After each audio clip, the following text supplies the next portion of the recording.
In a major engineering design competition, my wife handed over my blueprints to her old flame to ensure he would win. When I confronted her, she accused me of plagiarism, citing professional ethics. She even threatened to have me fired if I didn't apologize to him. Just when they thought I would bow my head and admit fault, I shot a cold smirk at her precious white moonlight. Congratulations. A double blessing for you, I see. A promotion and the girl. As everyone congratulated them, I walked away with a sneer. Those blueprints were just a preliminary draft. None of the critical data was included. This time, I was going to watch as the so-called genius my wife worshipped came crashing down from his pedestal. Chapter 1. Back at the office, I submitted my resignation letter. Ignoring the stunned looks from HR, I went back to my office to pack my things. Victoria Hale, dressed in a red mermaid gown, stood before me, looking impatient. "Sincere Miller, you already embarrassed me by storming out of the banquet. Are you packing up now to threaten me?" Her beautiful brows were furrowed, expecting me to back down and apologize. But the thought of her giving my hard work to Julian Vance at the banquet made my stomach twist into a knot, the pain sharp enough to make me flinch. I was originally supposed to be a judge for this competition, and didn't need to compete, but she had said that if I wanted to win her parents' favor, I needed to shine in this competition. To finally, truly make her my wife, I worked day and night on the design. But when the blueprints were displayed, I saw the name signed on them was Julian Vance. I wanted to stand up and expose the truth, but she begged me not to. She promised she would sort things out with her parents, and I believed her. After the design was announced as the winner, Victoria shook off my hand and went up to the honorary stage with Julian. Remembering the sweet picture they made huddled together, I yanked my hand away from her when she tried to take it again. "Julian has already won you all the glory you need. You don't need any from me. Move." I walked away without a hint of hesitation, leaving her staring after me in shock. Ever since Julian showed up, arguments like this had become a regular part of our lives. Normally, we would bicker and it would blow over, but this time they had openly presented themselves as a couple right in front of me. Furious, I had stood up and demanded to know where Julian got the blueprints and why they were identical to mine. When Victoria saw Julian flustered by my questions and noticed the disdain in the eyes of the crowd, she pointed at me and accused me of plagiarism. It was a blatant attempt to sabotage my career. She was my wife, the woman who slept beside me, yet she would ruin me for another man. After leaving the company, I headed home, but I found Julian standing by my car, wearing the smug look of a victor. Seeing the box in my hands, a mocking smile played on his lips. "Mr. Miller, what are you doing? The design may be mine, but we'll all need to work together on the critical data." He spoke with an air of sincerity. It wasn't because he felt any guilt for taking credit for someone else's work. It was because he knew nothing about bridge engineering. He had only been an engineer's assistant overseas. Upon his return, he had Victoria build him up.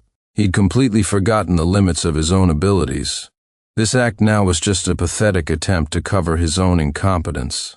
The thought made me laugh coldly. I wondered if Victoria would regret her choices if she knew that the academic genius she so admired was nothing but a phony who couldn't even understand a set of blueprints.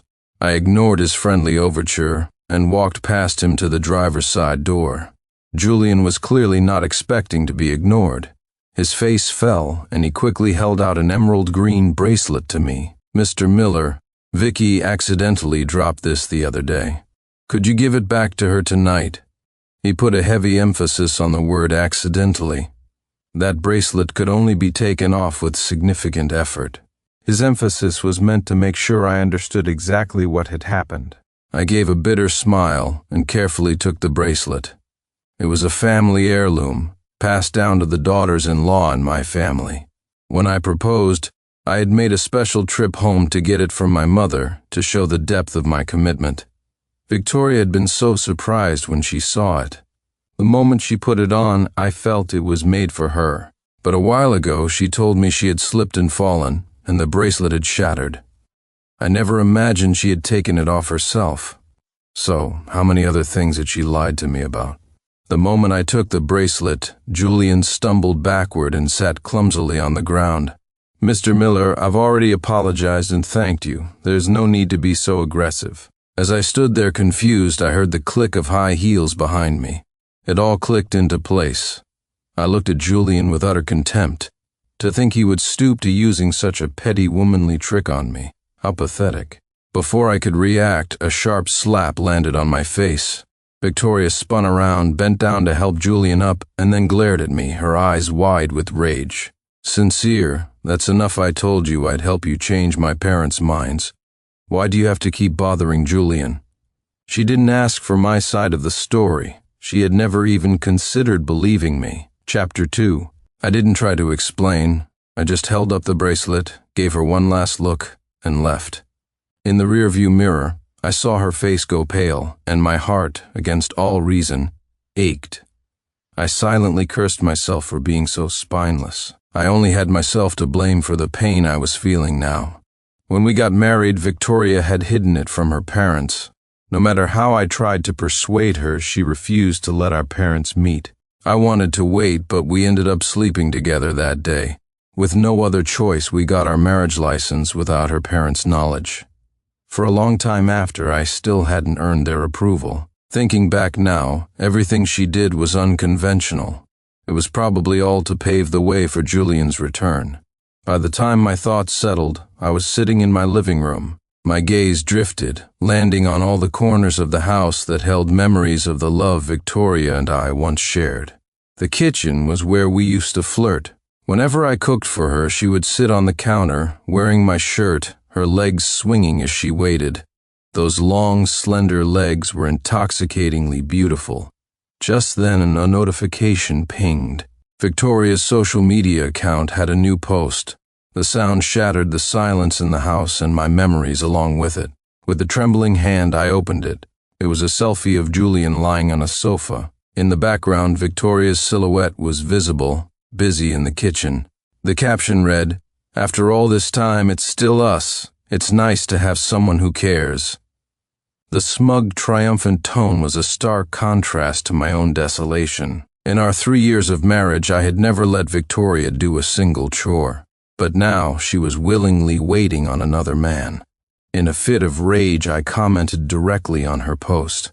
"Congratulations, Mr. Vance. A promotion and the girl. But did you know you're just the other man? Aren't you afraid of divine retribution for being so blatant?" In that moment, all reason vanished. I completely forgot that besides our close friends, no one knew Victoria and I were married. My past devotion to her had earned me nothing but replacement by another man. After posting the comment, I tossed my phone aside and started packing Victoria's things. If she was so happy over there, she could stay there for good. Halfway through packing, Victoria appeared before me, looking frantic. The beads of sweat on her forehead showed she had rushed back. Sincere, Julian was just joking. "Why did you take it so seriously?" Her cautious, probing tone made a small smile curl my lips. So, I was still the most important person to her, right? Otherwise, she wouldn't have rushed back in such a panic. Just as I was debating whether to forgive her this one time, Victoria's tone shifted. "You need to go online right now and clarify everything. And while you're at it, apologize to Julian. Do you have any idea your comment nearly got him mobbed online?" She was completely oblivious to the dark expression on my face, continuing to lecture me. When she once again brought up Julian's credentials, I couldn't contain my anger any longer. "Victoria, have you forgotten we're a married couple, not just partners you can swap out when you're unhappy? You two are over there flaunting your love, and I'm supposed to just sit here and watch my wife take care of another man without saying a word? On what grounds? You're the ones in the wrong, perhaps sensing the indignation in my voice." Victoria froze, but just for a moment. Then her tone softened, and she tugged at my arm, cooing gently. "All right, I know you're angry that your work was taken today, but it was for the good of the company, to retain new talent. You were a judge anyway, so it doesn't matter whether you won an award today or not, right? I created that design to achieve something." And she thought she could placate me with a few empty words. It was in that moment I understood. The whole scheme, her encouragement for me to draw the plans, it was all for Julian from the very beginning. At that thought, all the strength drained out of me. Seeing my silence, she must have thought I had given in. Her voice became soft and pleading, and she leaned her head on my shoulder. If this had been before, I would have pulled her into my arms. But now, I just felt sick. I brought you some wonton soup. Eat it and then post a statement. Once everything gets back on track, we'll have a proper wedding. She planted a kiss on my lips and then headed towards the bathroom. Watching her graceful figure, my eyes fell on the takeout container, shrimp wonton soup. At that moment, I knew I had to leave. I threw the container in the trash and picked up my phone to call Isabel Reed, the CEO of the S-City company. I accept your offer. I'll bring the blueprints with me. Chapter 3. She had extended an offer to me 3 months ago, but because Victoria was at this company, I didn't want to be in a long-distance relationship, so I had refused. Now that she no longer needed me, there was no reason to waste any more of my time on her. After we settled on a salary, the CEO had her secretary book a flight for me. The person I cherished didn't care about me at all, while a mere business associate could arrange my affairs with such meticulous detail. Just then my eyes landed on the takeout container again. We had been together for 4 years, married for 3. I remembered everything Victoria liked and disliked, but she couldn't even remember that I was allergic to shrimp. As I sneered at the thought, I noticed the delivery address on the bag was Julian's. In that instant, all my suppressed frustration erupted. It wasn't for me. She was worried I wouldn't agree to apologize, so she brought me Julian's leftovers to shut me up. In her eyes, I was nothing more than a trash can for Julian's cast-offs. I burst out laughing, a harsh grating sound. If anyone had been there, they would have seen the crimson rage in my eyes. Sincere, what's wrong? Did you trip over something? Victoria's panicked, concerned voice from the bathroom felt like a series of slaps across my face. If she was truly worried about me, how could she have the heart to hurt me like this? You're crazy. I bought that soup specifically for you. Why did you throw it on the floor? Sincere Miller, you're becoming more and more childish. Wrapped in a towel, she stared in disgust at the messy floor, her voice dripping with contempt. If you're so unhappy, then get out. Don't throw a tantrum in here. I was being nice and you… Nice? By buying me shrimp wonton soup? Victoria, what did I ever do to you that you have to hurt me like this? I cut off her tirade, my face a mask of self-mockery. She followed my gaze to the takeout bag. As she read the writing on it, her face turned pale. She snatched her phone from the sofa and with trembling hands, started dialing for an ambulance, tears streaming down her face. I'm sorry, I just wanted you to calm down. I'm calling 911. Her sobbing broke my heart, pathetic as I was. After all, this was the woman I had loved for years. Even after she hurt me, I couldn't stand to see her cry. I stopped her from making the call. I didn't eat it, I said, my voice weary. Victoria, if you love Julian, I can let you go. The next second, she threw herself into my arms. That's not it. I did all of this for the company. I just want the company to get better and better. Just then, her phone rang, interrupting her explanation. Seeing Julian's name flash on the screen, I felt a sliver of anticipation. I wanted to see if, even at this moment, she would still choose him. She did not disappoint me. Sincere, you stay here. Julian's not feeling well. I'm taking him to the hospital. Otherwise, he can't make the press conference tomorrow. With that, she ran towards the bedroom. In less than a minute, she was gone. Watching her retreating back, I whispered to the empty room, Victoria, I gave you a chance. You're the one who threw it away. I turned and went back to the bedroom to finish packing my luggage. Just as I had everything ready and was heading to the airport, I got a call from the police. Hello, is this a relative of Victoria Hale? Your wife has been involved in a public disturbance. We need you to come down to the station. Chapter 4. After getting the address, I drove to the police station. It was only when I arrived that I learned the whole story. After leaving the hospital, Julian and Victoria had gotten carried away and were intimate in their car. A passing child saw them and started crying in fear. Worried it would affect the next day's press conference, Julian shooed the child away. But as soon as he got out of the car, the child's parents appeared and immediately called the police. Hearing this, I clenched my fists tightly. How dare she? After cheating on me, how dare she have the gall to call me her husband to bail them out? The humiliation of being cuckolded and the fury in my heart washed away any love I had left. In that moment, all I wanted was to sever all ties with her. After getting Victoria released, I brought up divorce. Sincere, are you crazy? It was just an accident. That kid was making things up. Kids don't lie. They just say what they see. Besides, there's surveillance footage. Is that fake too? It could have been the angle. Do you have to be so petty about it? As we argued, Julian pulled Victoria away from the conflict and explained with a look of pure innocence. Mr. Miller, Vicky is telling the truth. You two are husband and wife. How could she ever do anything to betray you? If it weren't for the triumphant smirk on his face, I might have believed him.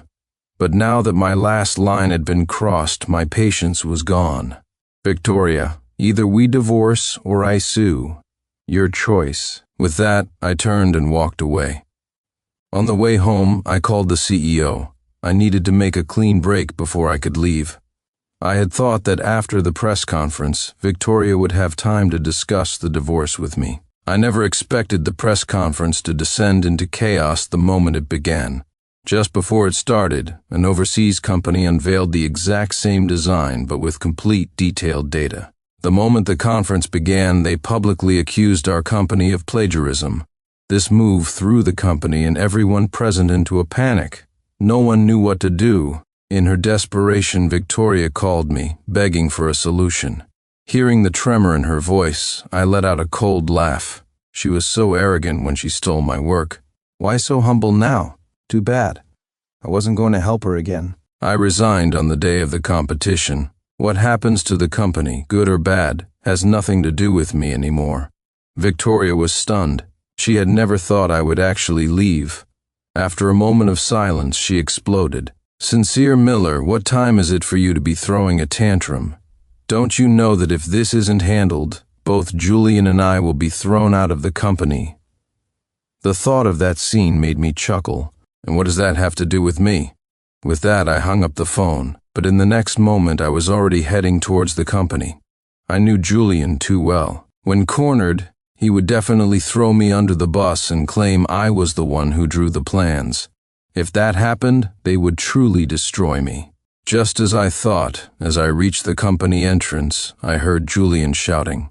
Sincere Miller drew the plans, he threatened me into being the chief engineer, and now he sold the plans to frame me. The crowd erupted in murmurs. Some were even demanding they call the police. Victoria just stood to the side, watching coldly, with no intention of stepping forward to defend me. Seeing that, my heart turned to ice. If that's how it was going to be, then she couldn't blame me for being ruthless. The next second, I pushed open the closed doors. Is that so? But I have no overseas contacts. Besides, how can you prove this design is mine? Unless one of you two swapped the names? Chapter 5. Victoria's head snapped up. She looked at me with pure panic in her eyes. She never expected that 1 second I'd say I wasn't coming, and the next I'd be here to blow the whole thing up. Julian opened his mouth to say something, but Victoria grabbed his arm tightly. Sincere, just apologize to the company and the public and then draw up a new design to make amends. I stared at her coldly. Even now, she still wanted me to be the fall guy for Julian, but the sobered-up version of me was not going to abandon my principles for her again and again. This time, she didn't get the compromise she wanted. I've already resigned. I have no obligation to generate revenue for this company. My gaze shifted to Julian. That design was created by Mr. Vance, wasn't it? Just have him sketch out a new concept on the spot. That should solve everything. The panicked crowd immediately nodded in agreement. For the past few days, they had all been working on precise calculations based on that design. Everyone had a hand in it. If this wasn't resolved, any one of them could be accused of selling the draft. But Julian didn't seem to notice the pleading in their eyes. Instead, he pointed a finger at me, his voice ringing with self-righteousness. It must have been Sincere Miller who stole the plans. Why else would he resign? I'd say he has a guilty conscience. Sincere, you can't just try to get revenge on me because Victoria is with me now. A man has to know his place, don't you think? The other day, Sincere Miller commented on Victoria's post. I actually thought Julian was the other man. You guys didn't see Victoria's old posts? There's a guy in the background of a lot of them, that's Julian. I've been shipping them since he joined the company. So, you're saying Sincere is a scorned lover trying to frame them? That has to be it. Why else would this mess happen right after he resigned? Someone call security and the police. A tide of malicious speculation washed over me. Victoria stood with her arms crossed, raising an eyebrow at me like a spectator at a show. The meaning in her eyes was clear. She would only speak up for me if I agreed not to divorce her. The design was uploaded to the system after I left the company. By then, I no longer had an account. How could I have accessed it? Could it be that someone plagiarized my draft? Or perhaps they passed off a design I had already sold as their own. Mr. Vance, you'd better clear this up. Otherwise, you won't need someone else to call the police. I'll do it myself. Julian was flustered by my questioning and didn't know how to respond. He kept tugging on Victoria's arm, urging her to rescue him. Watching her continuously try to soothe him, I glanced away with a sneer. I couldn't bear to watch anymore. She was willing to hurt me for a man with no backbone like him? It seemed their love was truly real. Just then, the ringing of Victoria's phone echoed through the press conference. She glanced at it, and her trembling hand made me laugh coldly. It must be the boss, Mr. Davies, calling to hold her accountable. She fumbled to answer, accidentally hitting the speakerphone button. Victoria, is this the top-tier talent you were telling me about? His design skills are weak. He's not even as capable as Sincere Miller if you brought him in just because of your relationship. You can both pack your things and get out. Hearing my former boss disparage my work, I couldn't help but roll my eyes. He deserved to have his company be the center of this scandal. Before the competition, I had gone to check on Victoria during a break, but standing outside her office door, I overheard her conversation with the boss. She was passionately recommending Julian, claiming that if he were promoted, he could serve as a check on me, preventing me from advancing too quickly. My heart went cold hearing that. One was the company I had dedicated myself to. The other was the woman I had cherished for years. Now they were conspiring to hold me back because of my own abilities. In that moment, I knew that if I didn't leave, I would eventually be cast aside by this industry. So, when I drew this design, I intentionally didn't use my full capabilities. Victoria, thinking she could easily fool me, assumed it would be flawless. She never bothered to check the quality of the drawing. So, when she saw the design with my name on it, she simply changed it to Julian's and left the rest for the boss to handle. The moment it was selected as the winner, I felt like the whole world had abandoned me. Originally, I had just planned to leave for greener pastures. I never expected Julian to give me such a spectacular send-off. Victoria's eyes filled with tears, and she glared at me with pure hatred. Her lips curved into a forced smile as she tried to explain, but the person on the other end was already furious and wouldn't listen. The second the call ended, Victoria slammed her phone onto the floor. "Are you satisfied now, Sincere Miller? It was you who wanted to claim Julian's design as your own. If I hadn't held you back at the conference, you would have stood up and said the design was yours." "That's right. Not only was I going to stand up and prove the design is mine, I was also going to prove that Julian is a plagiarist, and you were his accomplice." Chapter 6. When the evidence was displayed, Victoria panicked. She never imagined I would have a screen recording of the entire design process. I also projected the statement she had hidden from my social media feed onto the big screen. When I saw that the design I had only put minimal effort into had won the competition, I grew worried about being framed one day, so I had posted a public statement claiming ownership. It had only been up for a few seconds before Victoria saw it. She snatched my phone and in just a few moments had hidden the post. If they hadn't caused such a scene, I might have forgotten I had such powerful evidence. Sincere, how long are you going to drag this out? This is a problem you can solve just by drawing a new design. Why are you wasting time with all this nonsense? Victoria was frantic, all her previous composure gone. She flung Julian's arm away and strode towards me. When she stopped, her face was a mask of grievance, her teeth biting her lower lip. Husband, look, you've already resigned. Just help me this one last time. Otherwise, what will we do if we're both unemployed? Just help me this once, and after it's all over, I'll take you home to meet my parents, okay? No. My answer was resolute. She had dangled that take-you-home promise in front of me for 4 years. From a junior employee to her current position as a project manager, I had been the one pushing her up every step of the way. But not only did she play with my emotions, she wanted me to prop up her lover. She was dreaming. I pulled the divorce agreement from my bag. Victoria, I won't help you again. If you want to walk away from this with any dignity, sign the divorce papers. In that instant, every camera in the room turned towards us. What was supposed to be a company press conference had turned into a gossip-fueled spectacle. The people standing nearby were stunned. Everyone who had been criticizing me moments ago completely changed their tune. So this is a case of the thief crying thief? She looked so prim and proper, I never thought she was such a two-timer. I saw her and Julian checking into a hotel when Mr. Miller was on a business trip. I thought they were a couple. Now I guess they were just hiding from him. Tisk, tisk. To think she'd push her own husband out of his job just to promote her boy toy. That woman is unbelievable.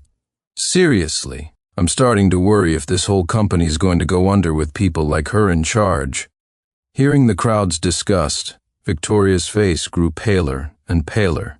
She reached for my arm, but I brushed her hand away. If I hadn't known about their scheme, I would be the one begging right now. I had given her chance after chance. She was the one who didn't cherish them. Seeing she couldn't persuade me, Victoria turned to Julian. Right now, the only way to prove your innocence is for you to draw something yourself. Otherwise, we're both finished. Vicky, you know my arm is injured. I can't hold a pen steadily right now. Julian's helpless tone made Victoria flinch, her face once again consumed by panic. Not wanting her to come back and pester me, I looked directly at Julian. It's been almost 2 years. Is your arm made of paper? Can't it heal? The moment Julian returned to the country, he had sought out Victoria. When he learned she was married, they had a huge fight on the street. An emotional Victoria had turned to walk away, right into the path of an oncoming car. To save her, Julian had pushed her out of the way, injuring his own arm in the process. Because of that, Victoria not only forgave him, but also began to dote on him. Julian quickly learned to exploit this, bringing up his arm whenever he was displeased about something. I complained at first, but after seeing Victoria's care for him only increase when I got angry, I learned to keep my mouth shut. Now was the time for the backlash. Just as I expected, Victoria closed in on Julian again. It's been 2 years. It's time that hand of yours did some work. Vicky, it's been so long since I've drawn, I'm rusty. I need time. Seeing Julian make one excuse after another, completely disregarding his own predicament, Victoria finally snapped. Draw. Chapter 7. Her roar echoed through the entire room. Julian was forced into a chair, where he stared at the blank paper for a long time without making a single mark. Victoria's expression grew darker and darker until she finally exploded. Julian, you're an engineering designer. Do I need to personally explain the basics to you? I watched her frantic state and let out a sneer. Julian might know the basics, but he couldn't actually create a design. The spacing between beams, the stability, the practicality, all of that required on-site testing and data. He could probably manage a simple drawing, but he was incapable of calculating the precise data needed for a real structural design. At that moment, you could have tied him to a beam, and he still wouldn't be able to produce a viable plan. Beads of sweat dripped from Julian's forehead onto the paper. The moment the paper was stained, Victoria furiously snatched it, tearing it to shreds. The same Victoria who had been coddling her precious Julian just moments ago was now violently tearing at his clothes. You told me you were an engineer. You said you just needed a stepping stone. I gave you the stepping stone, so take it. Why aren't you taking it? Why aren't you designing? Julian, you were lying to me, weren't you? You can't design at all. Victoria's hysterical screams plunged the room into a dead silence. No one had expected such a scene. Everyone stood frozen, staring at their own feet. Feeling his pride utterly shattered, Julian flipped the table. If it wasn't for you, I wouldn't have used Sincere Miller's design in the first place. And now you're just yelling to save your own skin besides. This was your idea. You were the one who said I had to get a high-level position to be worthy of your family. You think I would have taken such a risk otherwise? Everyone, this has nothing to do with me. Victoria was the one who changed the name on the design. If you have any problems, take it up with her. Julian quickly absolved himself of all blame, leaving Victoria standing frozen on the spot. She had never imagined that after all her scheming for Julian, she would be betrayed like this. She stood on the stage like an abandoned child, looking lost, her eyes searching for me. Julian had returned from overseas with the goal of obtaining valuable designs to establish himself there. She had been his target. With just a few words, he had reawakened her teenage crush. To be with the boy she had once secretly admired, she chose to abandon her morals and conscience. For it to end like this, it was nothing less than she deserved. Just as I turned to leave, Victoria's voice stopped me. Husband, I was wrong. Please, help me. All right. Looking at the woman I had genuinely loved for 4 years, I couldn't bring myself to watch her suffer so helplessly. But after this, we would be finished. She's just a broken toy I'm done with. You actually want to take her back? Aren't you disgusted? Seeing me nod, Julian's face contorted with rage. But just as quickly, his expression shifted back to one of triumph. I didn't respond to him. I just stared at my phone. It wasn't until the police entered that I looked up and pointed directly at Julian. He stole designs to sell overseas, and he was planning to leak company secrets. He's a corporate spy. For the past few days, in my search for leverage to get Victoria to agree to a divorce, I had asked Mess Reed to help me investigate Julian's background. The results were shocking. Not only was Julian drowning in debt, but he had also been fired from his previous R&D firm. To save his visa status, he had agreed to steal domestic resources for a foreign developer. He had already secretly transferred a significant amount of data since his return. On my way here, I had forwarded everything I found to a specific email address. Just moments ago, while I was hesitating about whether to call the police, I received a simple thank you in reply. I knew then that the police had confirmed the information and were on their way to find Julian. So I sent them the address. Everything I had done up to this point was to stall for time. Now, time was up. Julian's days of gloating were over. Victoria, save me, this was your idea. Why are you doing this to me? As the police restrained him, Julian looked at Victoria with a face full of grief and anger. I gave a sidelong glance and grabbed Victoria's arm as she started to move towards him. He didn't just steal and sell a design. He broke federal laws. You can't save him. Victoria struggled, unwilling to give up. Left with no choice, I told her everything I had found out. Upon hearing the truth, Victoria collapsed to the floor. She had believed it was the blossoming of her youthful crush, a love story come true. But she never imagined it wasn't a romance, but a deadly weapon aimed at her. I didn't know if she was involved in selling the designs, but at this point she had nothing more to do with me.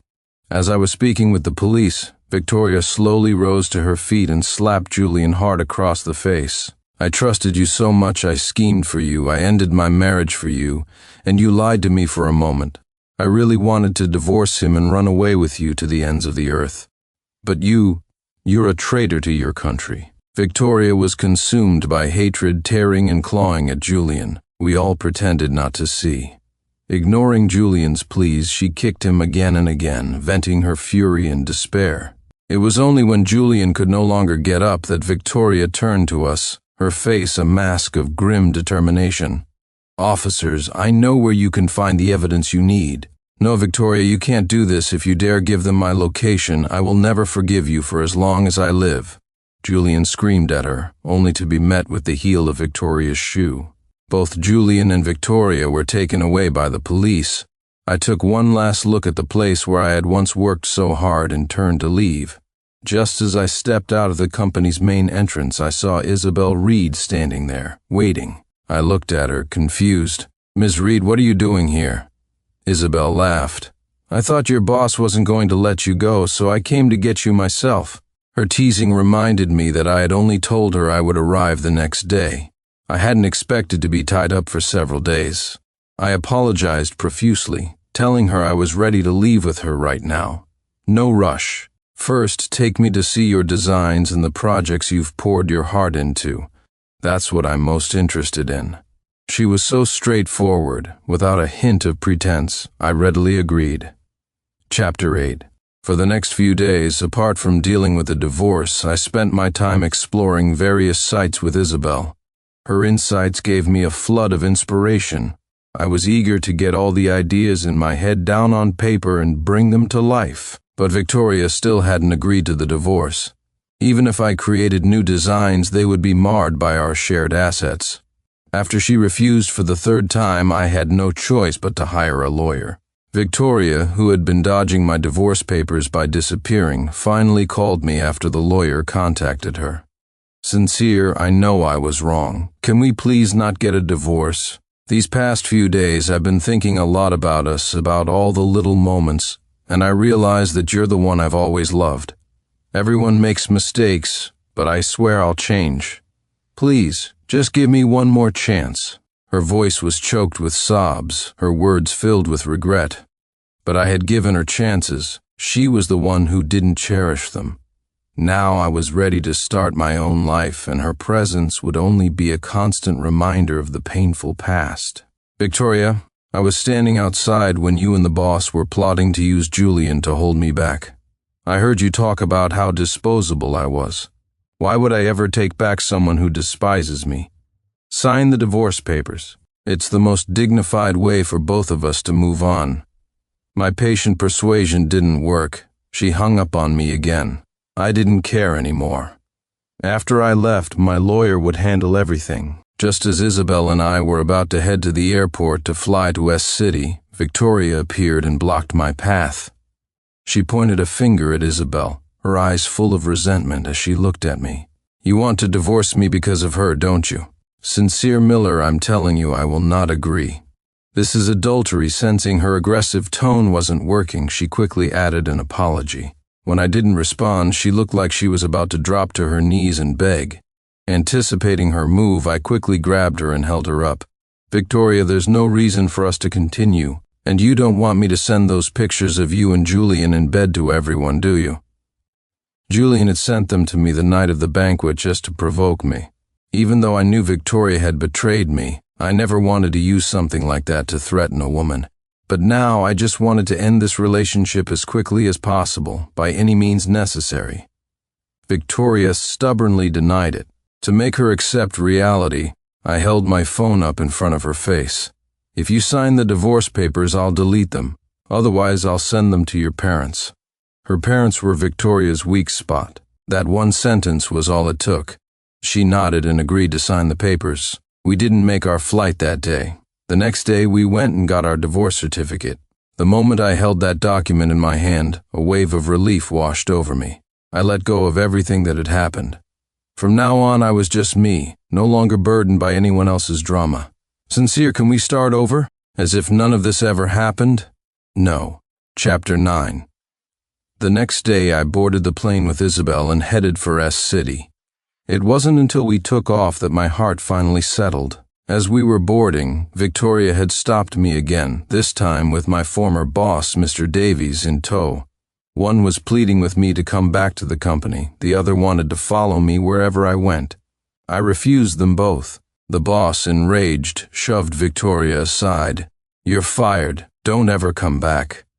Seeing that her job was gone, Victoria latched onto me desperately. Sincere, you promised you would take care of me for the rest of my life. You wouldn't go back on your word, would you? The hell he wouldn't. You can climb into another man's bed, but he can't break a promise? Both Victoria and I were stunned by Isabel's sudden, sharp retort. But unlike Victoria's shock, mine was at how incredibly fierce she was. A crisp slap echoed as Isabel's hand met Victoria's cheek. What are you spacing out for? Let's go. As I stood there stunned, Isabel was already walking towards the gate. Her voice snapped me back to reality and I hurried to follow her.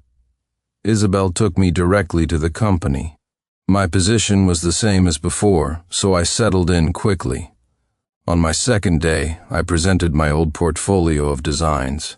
The first two were enough to silence any doubts from the company's shareholders. Over the next few months, I integrated well with my department. In just 6 months, we had already achieved significant results, and I hadn't heard the name Victoria in all that time. It wasn't until a year later, when I returned to my old city for a business trip, that I saw her. The once proud woman was dressed in a mascot costume, handing out flyers. Her miserable state made me sigh. I later learned from a former colleague that after our divorce, Victoria was officially fired from the company. She applied to many other companies but was rejected by all of them. With no one willing to hire her, she was forced to take on odd jobs to get by. The next month, she discovered she was pregnant. Unable to care for a child, she was forced to have an abortion. There were complications during the procedure, leading to severe bleeding. She could never have children again. Weakened and frail, she now spent her days handing out flyers on the street just to feed herself. As for the child's father, Julian Vance, he had been taken into custody and secretly imprisoned. I heard his crimes were far more extensive than just design theft. He likely wouldn't be getting out in this lifetime. But none of that had anything to do with me anymore. Under Victoria's scorching gaze, I pretended not to see her and walked quickly past. Her name would never again appear in the story of my life. I would stand at the very top, free from anyone's constraints and achieve my dreams.